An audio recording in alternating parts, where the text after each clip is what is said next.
The morning I found the bright orange notice taped to my garage door, I knew my peaceful life in the Riverside Meadows subdivision of Grand Junction, Colorado, was about to become a nightmare. I stood there in my driveway at 6:30 in the morning, coffee mug steaming in the frigid January air, reading the typed letter that accused me of violating Section 8.4.7 of the Homeowner Association Covenants. My engine block heater cord, which I had been plugging in every night for the past 3 winters without issue, was now apparently an unsightly electrical hazard that needed to be removed immediately. The temperature had dropped to -12 degrees Fahrenheit the night before. My 2023 Ford F-250 Super Duty diesel truck required that block heater to start properly in weather like this. Without it, the engine oil became too thick, the fuel gelled, and the battery struggled to turn over the cold engine. I had paid $68,000 for this truck, and I was not about to let some bureaucratic nonsense damage it. I ripped the notice off my garage door and marched back inside, already mentally composing the email I would send to the HOA board.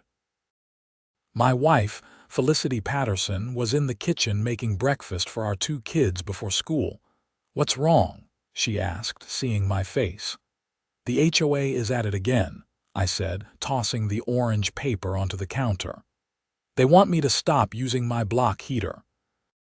Felicity picked up the notice and read it, her expression shifting from curious to irritated. "Are they serious? Xavier, it's -12 outside. Your truck won't start without that heater." "I know that. You know that. Apparently, Barbara Hendricks and her little HOA committee don't care." Barbara Hendricks was the president of our HOA board, a 52-year-old woman with short blonde hair that she kept in a perpetual soccer mom style, even though her kids had graduated college years ago.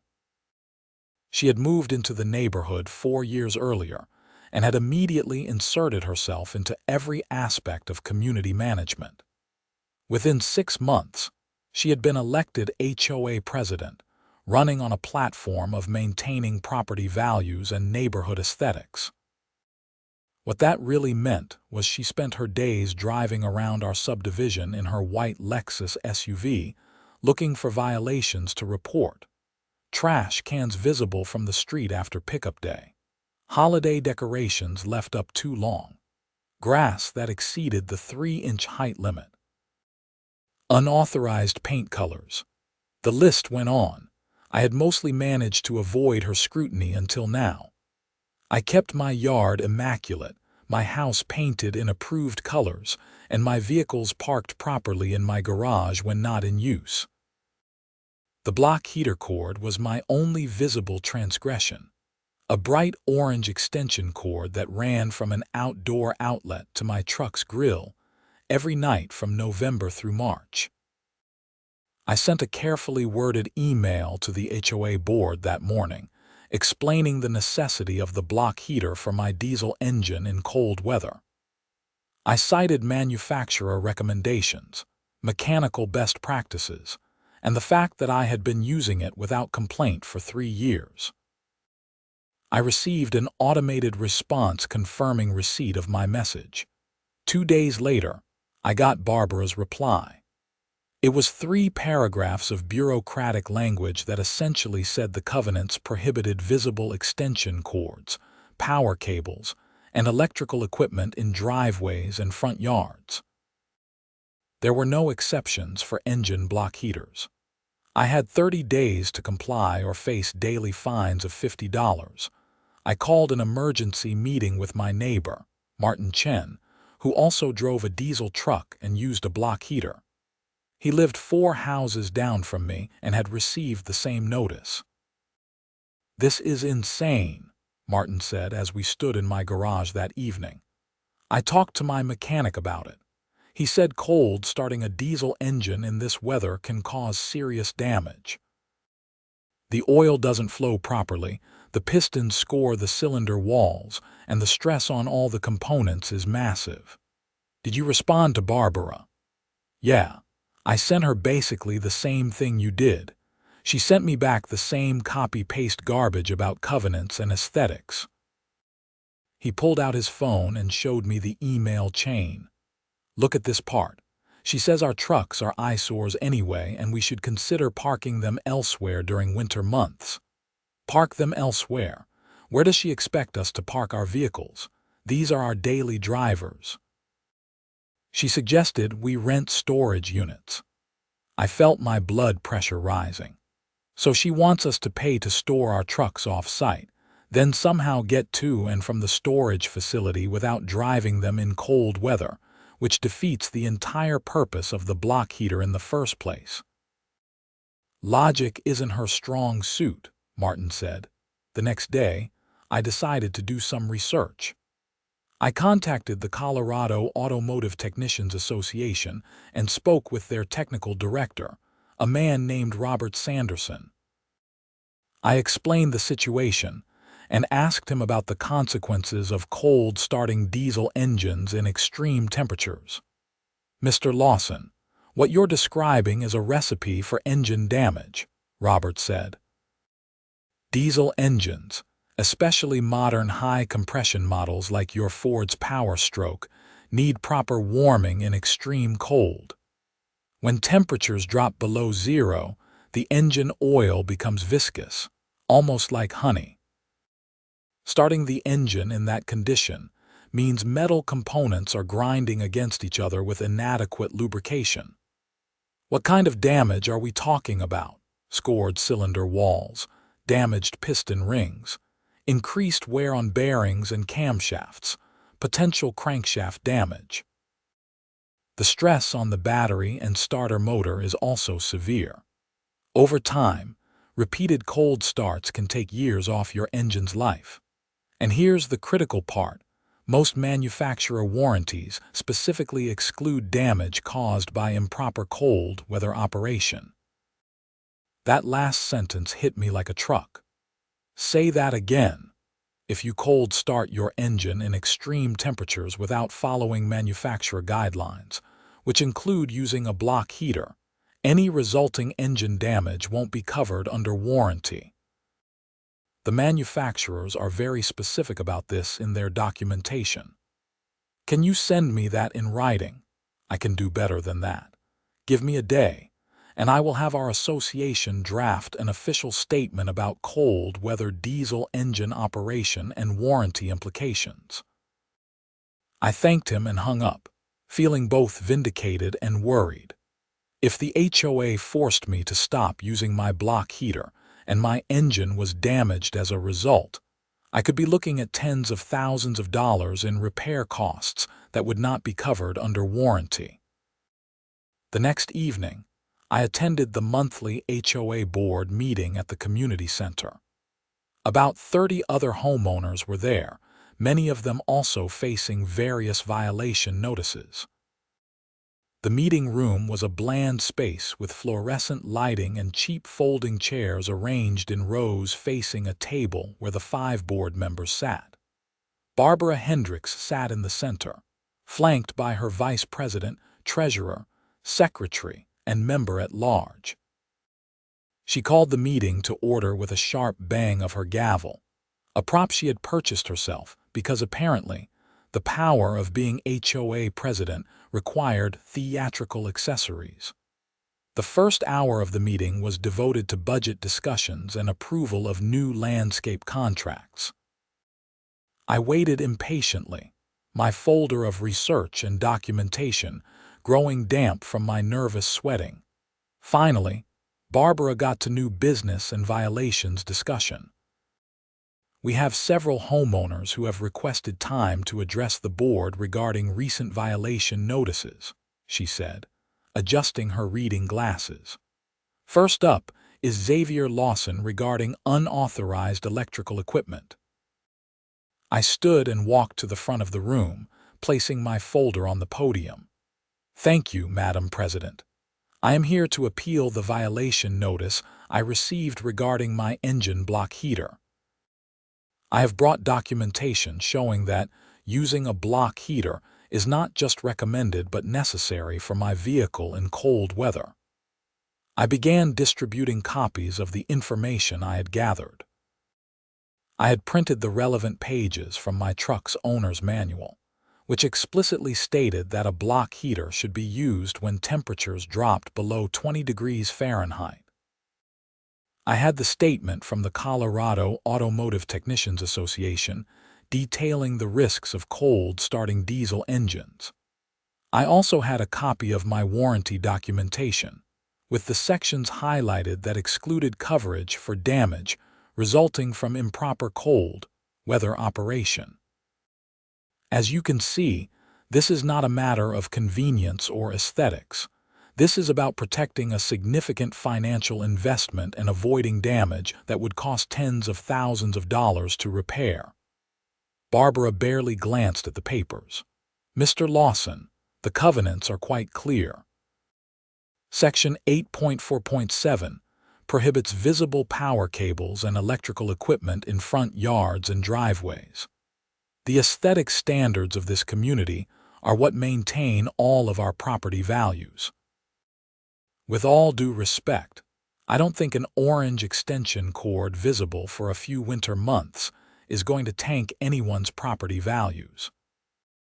What will hurt property values is if homeowners are forced to park damaged vehicles in their driveways because the HOA prevented them from maintaining those vehicles properly. The covenants make no exceptions for vehicle maintenance, Barbara said. If you need to use a block heater, you should do so inside your garage. My garage doesn't have electrical outlets positioned where I can reach my truck's block heater connection. Rewiring the garage would cost thousands of dollars. That's not the association's concern. You have options.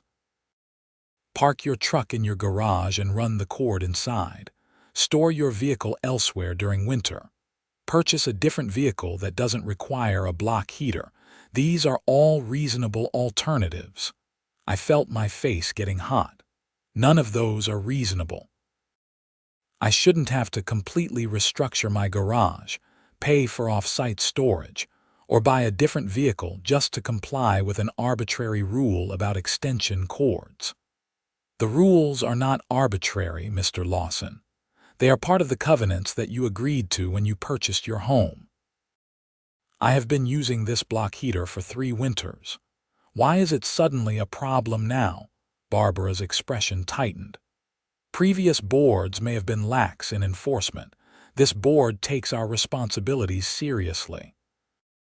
We have received complaints from neighbors about the unsightly appearance of cords and wires in driveways throughout the community. Who complained? I asked. I would like to know which of my neighbors finds a temporary extension cord so offensive that they want me to risk engine damage. Complaints are kept confidential, Barbara said. Now, unless you have additional relevant information, I think we have heard enough on this matter. I have a statement from a professional automotive association confirming that what you're asking me to do will void my warranty and cause engine damage. How is that not relevant? The board will take your information under consideration. Your appeal will be voted on within 30 days. Next item on the agenda. I stood there for a moment, stunned that I was being dismissed so easily. Martin Chen caught my eye from the audience and shook his head in disgust. I gathered my papers and returned to my seat, feeling defeated. After the meeting, several other homeowners approached me in the parking lot. Besides Martin, there were 2 other diesel truck owners who had received similar notices, as well as 3 people who drove electric vehicles and charged them using outdoor outlets. The HOA had sent them violation notices too, claiming that the charging cables were unsightly. "This is getting ridiculous," said Jennifer Walsh, who owned a Tesla Model Y. "I bought an electric car partly because I live in a neighborhood with driveways and could charge at home. Now they want me to stop charging overnight. She told me I should use public charging stations," said Doug Martinez, another EV owner. The nearest supercharger is 15 miles away. Am I supposed to drive there and sit for an hour every time I need to charge? We formed an impromptu coalition right there in the community center parking lot. 9 homeowners total, all facing similar violations related to vehicle power requirements. We exchanged phone numbers and email addresses and agreed to coordinate our responses. Over the next week, our situation gained unexpected attention. Jennifer worked in marketing and had connections with local media. She reached out to a reporter at the Grand Junction Daily Sentinel, thinking there might be a human interest story about HOA overreach. The reporter, Sarah Kim, was immediately interested. Sarah came to interview me 3 days later. She brought a photographer and they documented my truck, the block heater, the extension cord, and the violation notice still stuck to my garage door. "This is fascinating," Sarah said as she took notes. "So the HOA is essentially forcing you to choose between violating their rules or potentially voiding your vehicle warranty." "That's exactly right. And I am not the only one. There are 8 other homeowners in this neighborhood facing similar issues." The article ran 2 days later on the front page of the local section. The headline read, "HOA policies put homeowners in impossible position. Follow rules or protect vehicles." It was a well-written piece that laid out the technical reasons for block heaters, quoted the Colorado Automotive Technicians Association statement, and included comments from several affected homeowners. Sarah had also reached out to Barbara Hendricks for comment. Barbara's quoted response was tone-deaf and dismissive. Homeowners agreed to these covenants when they purchased their properties. Everyone must follow the same rules to maintain the community's standards and property values. "We cannot make exceptions simply because following the rules is inconvenient." The article sparked immediate reaction. The newspaper's website received dozens of comments, most of them critical of the HOA's stance. Local automotive shops and dealerships began sharing the article on social media, adding their own technical commentary about the importance of block heaters in cold weather. Then something unexpected happened. A lawyer named Frank Porter, who specialized in HOA law, reached out to me after reading the article.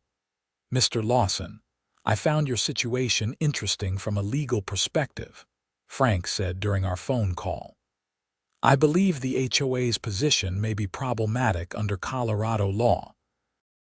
Can we meet to discuss this?" Frank's office was in downtown Grand Junction, in a renovated historic building near the courthouse. He was in his early 40s, wearing a button-down shirt and jeans, with the casual demeanor of someone who had spent his career fighting against bureaucratic nonsense. "I have been practicing HOA law for 15 years, Frank explained as we sat in his conference room. "I have seen a lot of overreach, but this situation has some unique elements that work in your favor." He pulled out a copy of my HOA's covenants and conditions, which he had obtained from the county records. "First, let's look at Section 8.4.7 that they are citing. It says, 'No power cables, extension cords, or electrical equipment shall be permanently installed or visible from the street in front yards or driveways.' The key word here is permanently. Your block heater cord is temporary. You only use it during cold weather and you plug it in at night and unplug it during the day, correct?" "That's right. I plug it in around 9 p.m. and unplug it by 6 a.m. before I leave for work. So it's not permanent." That's argument 1. Argument 2 is more interesting. Colorado revised its HOA statutes in 2022 to include provisions about electric vehicle charging equipment. The law now prohibits HOAs from unreasonably restricting EV charging, recognizing that such restrictions could interfere with homeowners' use and enjoyment of their property, and could potentially harm the environment by discouraging EV adoption. Does that apply to block heaters, though? My truck isn't electric. Not directly, but the legal principle might extend. The legislature recognized that HOAs cannot enforce aesthetic rules in ways that prevent homeowners from properly maintaining and operating their vehicles.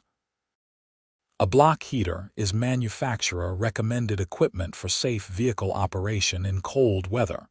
Forcing you to avoid using it could constitute an unreasonable restriction. What about the warranty angle? Frank leaned back in his chair. That is your strongest argument. If the HOA's rules force you into a position where you must either violate those rules or take actions that void your vehicle warranty, that puts the HOA in a very difficult legal position. They could potentially be held liable for damages if your engine is destroyed due to cold starts. Liable. Really?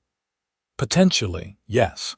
If you can prove that their enforcement directly caused financial harm by forcing you to void your warranty, you might have grounds for a lawsuit. But let's try to avoid that. Litigation is expensive and time-consuming. Frank suggested a strategy. He would draft a formal legal response to the HOA, citing the temporary nature of the equipment, the manufacturer requirements, the warranty implications, and the potential applicability of Colorado's EV charging statutes. He would make it clear that I was prepared to fight this legally if necessary, and that the HOA could face liability for any damages resulting from their enforcement. How much will this cost me? I asked. Let's start with a flat fee for the letter and initial representation. $2,000. If it goes further, we can discuss options. But honestly, Xavier, I think once they get a formal legal response that lays out their potential liability, they will back down. Most HOA boards are volunteers who don't want personal legal exposure. I agreed and wrote him a check. 2 days later, Frank sent a certified letter to the HOA board.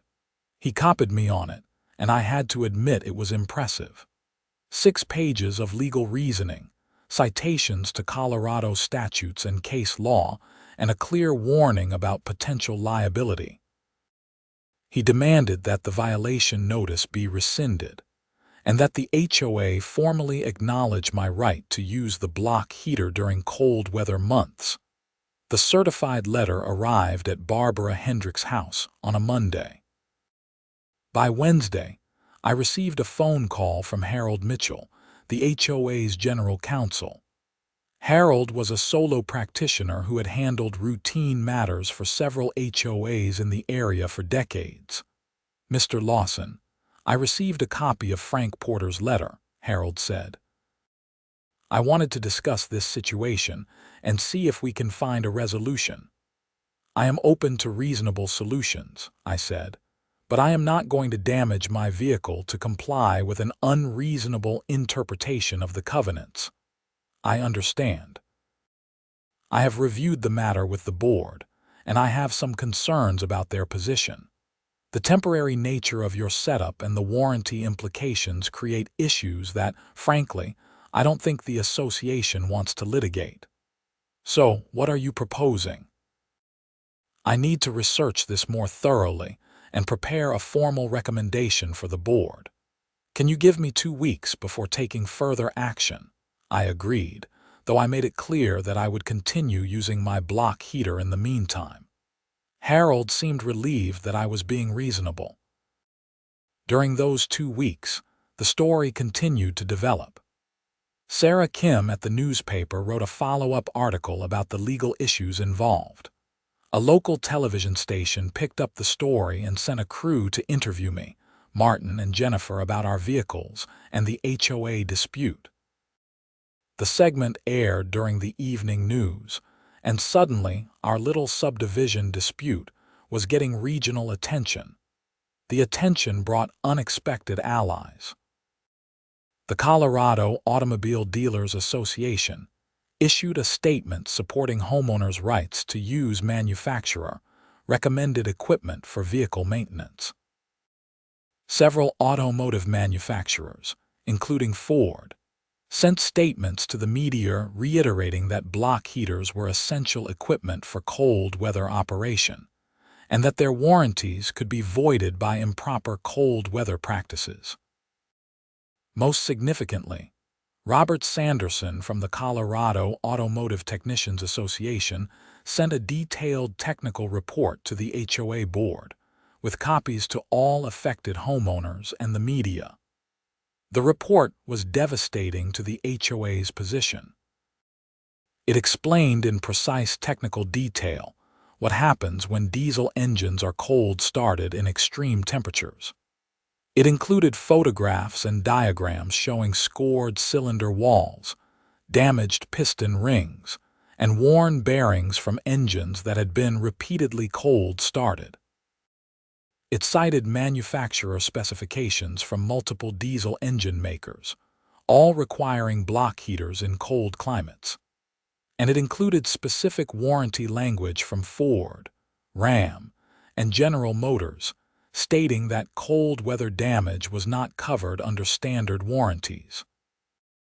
The report concluded with this statement: preventing homeowners from using engine block heaters in climates where temperatures regularly fall below 20 degrees F constitutes a directive to operate vehicles in a manner contrary to manufacturer specifications. This practice will result in engine damage and will void manufacturer warranties. Any entity that prevents proper cold weather vehicle maintenance may bear liability for resulting damages. I forwarded the report to Frank Porter, who immediately incorporated it into his communications with the HOA's attorney. Harold Mitchell called me the next day. "Xavier, I have completed my analysis, and I am going to recommend to the board that they rescind the violation notices related to block heaters and overnight EV charging. The potential liability here is simply too great." "That's good news. When will the board vote on your recommendation?"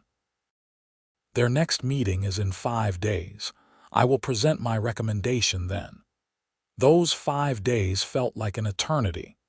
The temperature dropped again, hitting -8 degrees 2 nights in a row.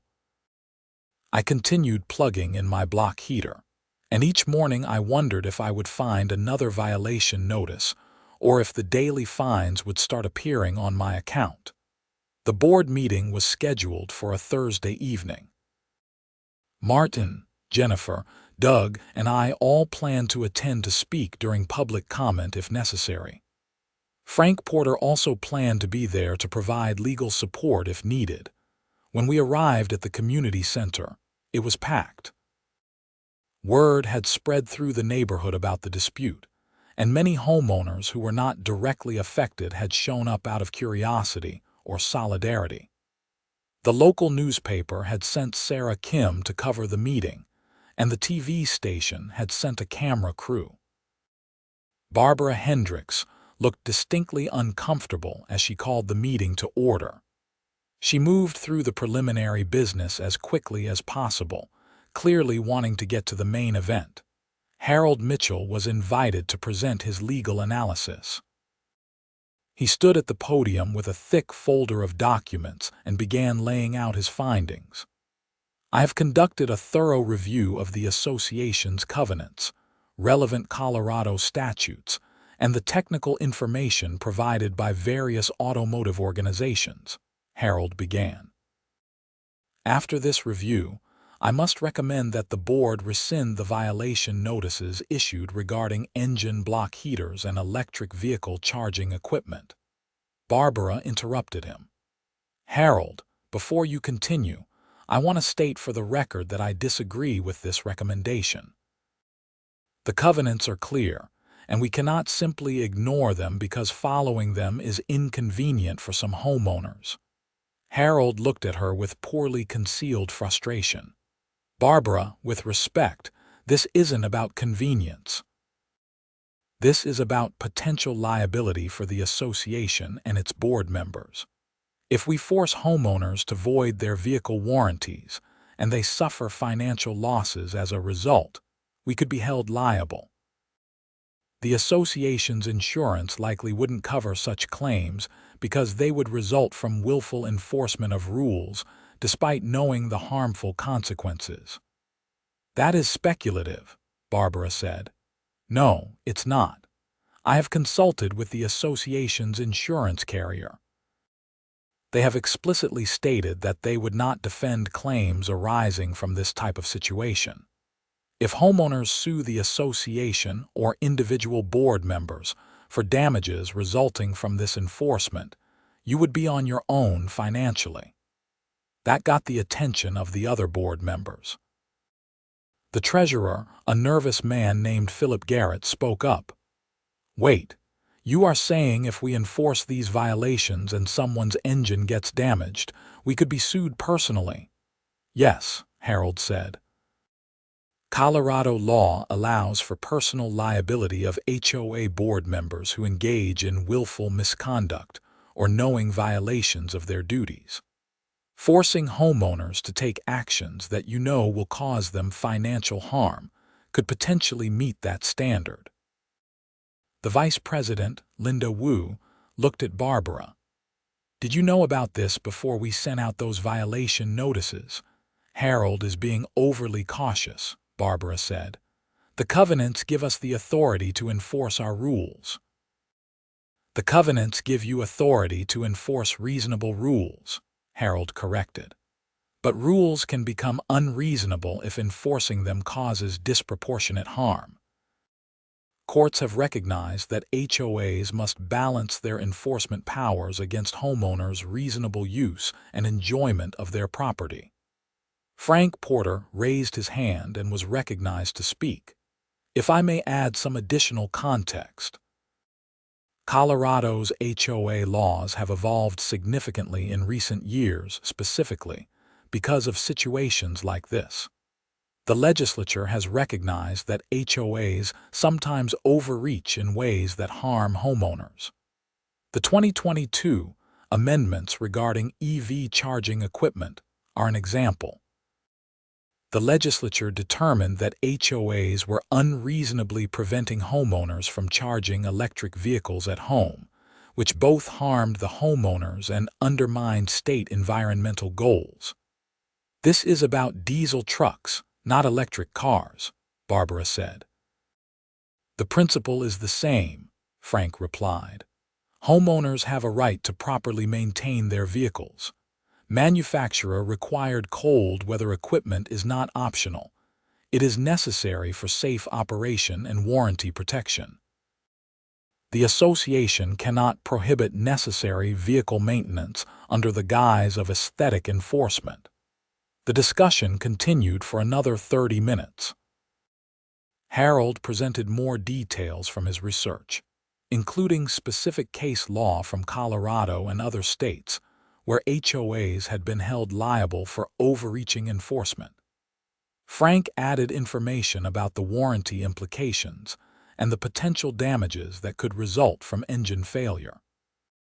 Finally, Linda Wu made a motion to rescind the violation notices related to engine block heaters and overnight EV charging, and to amend the association's enforcement guidelines to specifically allow temporary power cables for vehicle maintenance purposes.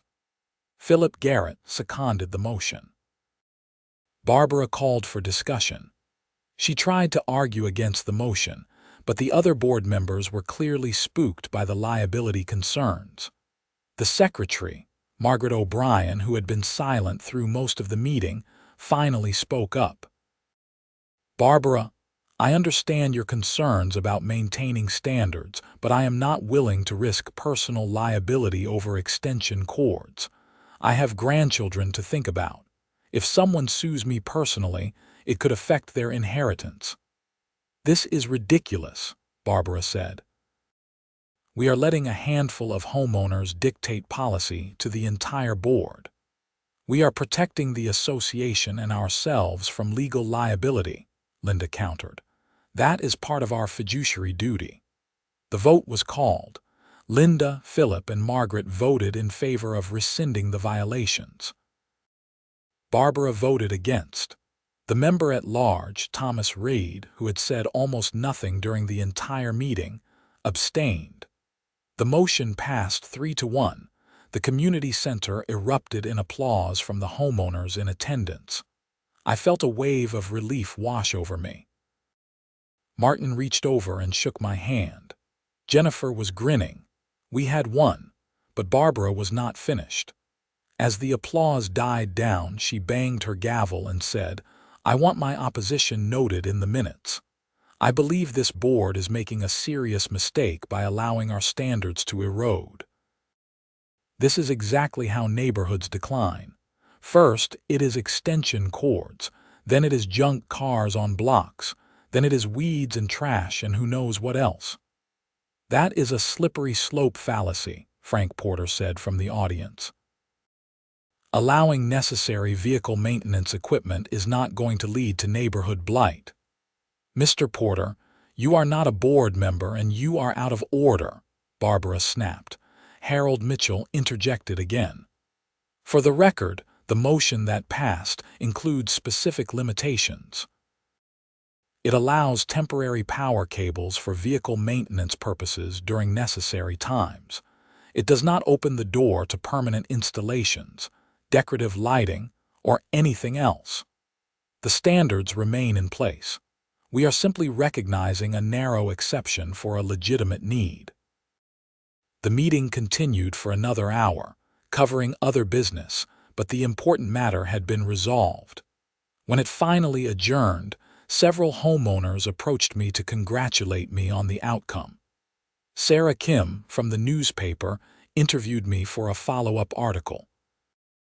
"How do you feel about the board's decision?" she asked. "Relieved," I said honestly. "This should never have become such a big issue. All we wanted was to maintain our vehicles properly according to manufacturer specifications. I am glad the board ultimately recognized that we were not being unreasonable. Do you think Barbara Hendricks will continue to be a problem? I hope not. But I have learned that it is important to document everything and to stand up for your rights. HOAs can do good things for communities, but they need oversight and accountability just like any other organization with power over people's lives." I went home that night feeling vindicated but exhausted. Felicity had watched the meeting on the community's live stream and she greeted me at the door with a hug. "You did it," she said. "I am proud of you for fighting this." "We did it," I corrected. "All of us together." If it had just been me alone, I don't think I would have had the energy or resources to push back. Over the next few days, life slowly returned to normal. The HOA sent out a formal notice to all homeowners explaining the amended guidelines regarding vehicle maintenance equipment. The notice was professionally written, clearly Harold's work rather than Barbara's, and it struck a reasonable tone about balancing community standards with practical necessities. I continued using my block heater through the rest of the winter without any further violation notices. Martin, Jennifer, Doug, and the other affected homeowners similarly went about their business without HOA interference. But about 6 weeks after the board meeting, things took an unexpected turn. I received a phone call from Linda Wu, the HOA vice president. "Xavier, I am calling with some news about the board," she said. "I wanted you to hear it directly from me rather than through the neighborhood gossip mill. What's going on? Barbara has resigned as president, effective immediately. Actually, she has resigned from the board entirely." I was surprised. "What happened?" "It is complicated, but essentially, we discovered that Barbara had been acting outside her authority in several matters. The violation notices about the block heaters were just the beginning. Harold conducted an audit of her activities after the meeting, and he found some concerning things." "Like what?" "She had been issuing violation notices and fines without board approval. She had been communicating with homeowners in ways that suggested she had more authority than she actually did. And most seriously, She had been selectively enforcing rules. It turns out there are several homeowners in the neighborhood who are her personal friends, and they had violations that she deliberately ignored while aggressively pursuing violations by people she didn't like. That is pretty bad. It gets worse. One of the homeowners she targeted, an elderly man named George Russell, suffered a medical emergency partly due to stress from her harassment. George lives alone and had some maintenance issues with his property after he had a minor stroke. Instead of working with him or his family to address the issues reasonably, Barbara hit him with thousands of dollars in fines and threatened to foreclose on his property. His daughter filed a complaint with the state's HOA regulatory office. I remembered reading about George's situation in a neighborhood email a few months back, but had not connected it to Barbara's enforcement patterns. Is George okay?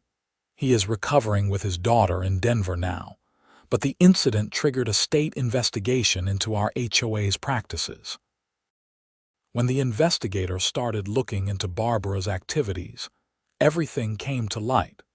The board met in emergency session yesterday and asked for her resignation. She initially refused, but Harold explained that if she did not resign, the board would vote to remove her for cause, which would be a matter of public record. She resigned an hour later. Wow, I had no idea it had gone that far. None of us did. Barbara was very good at controlling information and presenting things in ways that made her actions seem reasonable. But once we started digging, it became clear that she had been running the HOA like her personal fiefdom. Linda went on to explain that the board had appointed her as interim president and was working with Harold to conduct a comprehensive review of all pending violations and enforcement actions, to ensure they were legitimate and being applied fairly. We are also going to be proposing some amendments to our governance procedures at the next annual meeting, Linda said. More checks and balances, required board approval for certain actions, regular audits, that sort of thing. We don't want this to happen again. I thanked Linda for the update and wished her luck as the new president. After we hung up, I reflected on how the situation had evolved. What had started as a simple dispute over an extension cord had exposed much deeper problems with how our HOA was being run. 2 weeks later, I received another unexpected call, this time from a producer at a national consumer advocacy television show. They had seen the local news coverage of our HOA dispute and wanted to feature it as part of a segment about HOA overreach. We are doing a series about how homeowner associations across the country are sometimes enforcing rules in ways that harm homeowners, the producer explained. Your story is a perfect example because it involves a clear conflict between HOA rules and practical necessity, and it has that great element of the warranty being voided. I agreed to participate, and 2 weeks later, a film crew came to Grand Junction to shoot footage and interviews. They talked to me, Martin, Jennifer, Robert Sanderson from the Automotive Technicians Association, and Frank Porter. They also got footage of my truck, the block heater, and the community. The segment aired about a month later on prime-time national television. 15 minutes of coverage that laid out the entire story, from the initial violation notice through the board meeting resolution. The show's host, a well-known consumer advocate, used our story to illustrate broader points about HOA governance issues and the need for reform. The segment generated significant response. I received emails and social media messages from homeowners across the country who had faced similar situations with their HOAs. Several state legislators contacted our group to ask about our experience as they considered HOA reform legislation. Consumer advocacy organizations added our story to their collections of HOA horror stories. Most gratifyingly, several automotive organizations used the publicity to educate vehicle owners about the importance of following manufacturer maintenance recommendations, especially regarding cold weather operation. Ford Motor Company actually sent me a personal letter thanking me for advocating for proper vehicle care, and included some branded merchandise as a goodwill gesture. The national attention also had a local impact. The Grand Junction City Council held hearings about HOA regulations and whether the city needed to implement additional oversight of HOA activities.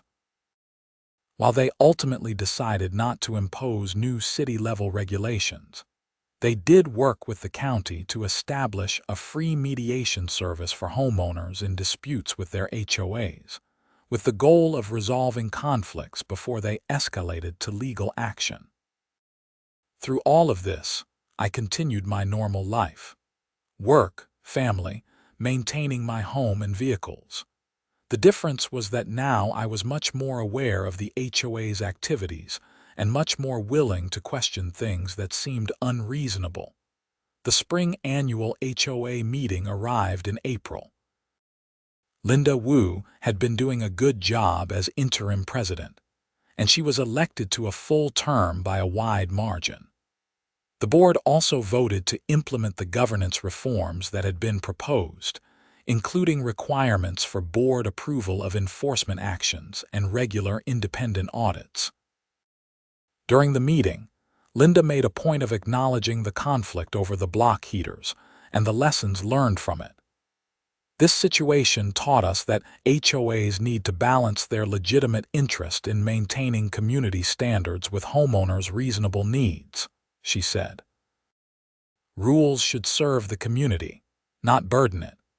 When rules create unreasonable hardships or force homeowners into impossible choices, we need to have the wisdom to recognize that and adjust accordingly. The membership voted overwhelmingly to approve the new governance procedures. Several homeowners spoke during the open comment period to express their support for the more balanced approach to enforcement. As summer approached and temperatures warmed, I put away my block heater for the season. But I knew it would be there, available for use without controversy, when winter returned.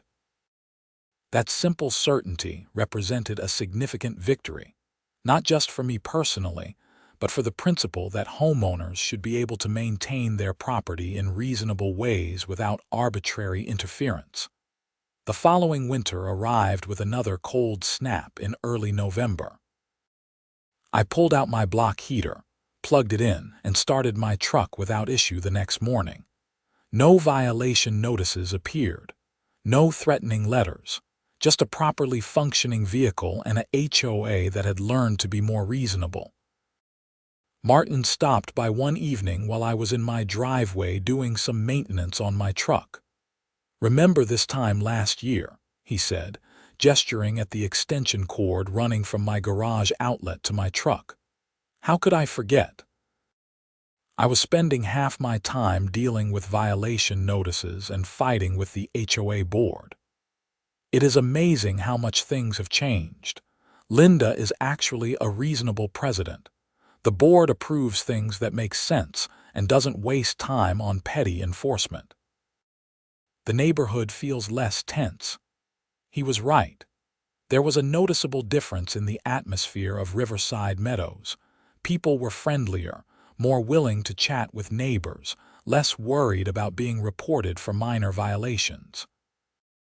The HOA was functioning more like what it was supposed to be, an organization that maintained common areas and handled necessary community business, not a hostile force looking to fine people for trivial infractions. I reconnected with Frank Porter several months later when I needed some advice on an unrelated contract matter. Over coffee, we discussed how the HOA situation had played out. "Your case became something of a landmark in local HOA law," Frank said. "I have represented 3 other homeowners since then in disputes with their HOAs, And in each case, I was able to cite your situation as precedent for why the HOA needed to be reasonable. 2 of those cases settled immediately once I sent a demand letter referencing the Riverside Meadows block heater dispute. I am glad something good came out of all that stress, I said. The really important thing is that you stood up for yourself. A lot of homeowners just cave to HOA demands even when those demands are unreasonable. They don't want the hassle of fighting. But when HOAs learn they can push people around without pushback, they get more and more aggressive. You drew a line and defended it, and that made a difference. As I reflected on the entire experience, I realized Frank was right. The dispute had never been about an extension cord. It had been about whether an HOA could force homeowners to damage their property to comply with aesthetic rules. It had been about accountability and reasonable governance. It had been about standing up to bureaucratic overreach, even when it was inconvenient and stressful to do so. I also learned valuable lessons about the importance of documentation, research, and building coalitions. If I had tried to fight the HOA alone, without gathering technical evidence, without connecting with other affected homeowners, without getting legal counsel, I probably would have lost. The combination of technical expertise, legal analysis, media attention, and group solidarity had been necessary to achieve the outcome we got. The experience made me a more engaged member of the community. I started attending HOA meetings regularly, even when I didn't have a personal issue to address. I volunteered for the Architectural Review Committee, helping to review requests for home modifications and trying to bring a common-sense perspective to the process. I wanted to help ensure that the HOA maintained reasonable standards without becoming oppressive. 2 years after the block heater dispute, I was approached by several neighbors who wanted me to run for the HOA board. I was initially reluctant, remembering the stress and time commitment involved. But Felicity encouraged me. "You learned so much from fighting with Barbara," she said. "Now you have a chance to use that knowledge to help make sure the HOA functions properly. I think you should do it." I ran for a board position and was elected easily. My campaign message was simple: reasonable governance, fair enforcement, and respect for homeowners' rights. Apparently, that message resonated with people who had lived through the Barbara Hendricks era and didn't want to return to it. Serving on the board gave me new appreciation for the challenges of HOA governance. There were legitimate issues that needed to be addressed. Some homeowners did let their properties deteriorate in ways that affected the neighborhood. Some rules did need to be enforced to maintain community standards. The key was finding the right balance and treating people fairly and respectfully. During my first year on the board, we dealt with several situations that reminded me of my own experience. A homeowner wanted to install solar panels that didn't quite match the approved aesthetic guidelines. An elderly couple needed to install a wheelchair ramp that technically violated setback requirements. A family wanted to park an RV in their driveway for a month while they prepared for a long trip. In each case, I pushed the board to find reasonable accommodations. The solar panels were approved with minor modifications to make them less visible from the street. The wheelchair ramp was approved as a reasonable accommodation for disability access. The RV was allowed with a temporary permit and reasonable time limit.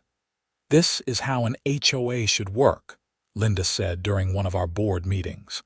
"We are here to help maintain the community, not to be a burden on people's lives." The approach seemed to work. Compliance with HOA rules actually improved once homeowners saw that the board was reasonable and willing to work with people, rather than automatically fining them for violations. The neighborhood maintained its attractive appearance and property values remained strong, but without the oppressive atmosphere that had existed under Barbara's leadership. I often thought about Barbara and wondered what had happened to her after she resigned. According to neighborhood gossip, she had moved to a different subdivision in Grand Junction and had not gotten involved with that HOA. I hoped she had learned something from the experience, though I had my doubts. The block heater itself became something of a neighborhood symbol. Several homeowners jokingly referred to extension cords as pulling a Xavier, and the term became local shorthand for standing up to unreasonable authority. One neighbor even gave me a gag gift on my birthday, a fancy orange extension cord mounted in a shadow box with a little plaque reading "The cord that started a revolution." As time passed, the entire episode took on a somewhat surreal quality. It seemed almost absurd that an extension cord had generated so much conflict, legal analysis, media coverage, and ultimately governmental attention. But I also recognized that small issues often revealed larger problems. The extension cord had been a symptom of Barbara's controlling, unreasonable approach to HOA management. Fighting over the cord had exposed and ultimately corrected those deeper problems. 5 years after the initial violation notice, I was sitting in my driveway on a cold January evening, plugging in my block heater before bed. My truck now had over 150,000 miles on it and was still running strong. The engine had never suffered any cold weather damage because I had been able to maintain it properly, using the block heater every cold night as the manufacturer intended. Martin walked by with his dog and stopped to chat. "Still using the infamous block heater," he said with a grin. "Every night when it drops below 20 degrees, I replied. "Just like Ford recommends. My engine still runs like new. Mine too. You know, I was doing some math the other day. If we had been forced to cold start our trucks all those winters, and if that had led to engine damage, we each could have been looking at $40,000 or $50,000 in repairs. Maybe more. All to avoid having an extension cord visible for a few hours at night. Don't remind me." I still can't believe Barbara thought that was reasonable. The scary thing is how many HOAs across the country are probably doing similar things right now. Enforcing rules without thinking about the consequences, ignoring the actual harm they are causing to homeowners. He was right, and I knew from my continued involvement in HOA reform advocacy that situations like ours were common. HOAs wielded significant power over homeowners' lives, and when that power was exercised unreasonably or maliciously, it could cause real damage. But I also knew that HOAs could function well when governed by reasonable people with good judgment. Our HOA under Linda's leadership, and now with my involvement on the board, was proof of that. We maintained standards, addressed legitimate issues, and kept the community well managed, all without becoming tyrants about extension cords and other trivial matters. The experience taught me that change was possible, that standing up to unreasonable authority could make a difference, and that seemingly small battles could have larger significance. It also taught me the importance of community, coalition building, and persistence. None of the positive outcomes would have happened if I had simply accepted the initial violation notice and stopped using my block heater. As I finished plugging in the block heater and headed inside for the evening, I felt grateful for how things had turned out. My truck was protected, my rights were vindicated, my community was better governed, and I had learned valuable lessons about standing up for what was right. The orange extension cord stretched across my driveway, visible and uncontroversial, doing its job of keeping my engine warm through another cold Colorado night. It was just a simple piece of equipment, but it represented something much larger: the principle that homeowners deserve to be treated reasonably and to maintain their property without arbitrary interference. That principle had been tested, defended, and ultimately affirmed, making Riverside Meadows a better place to live for everyone.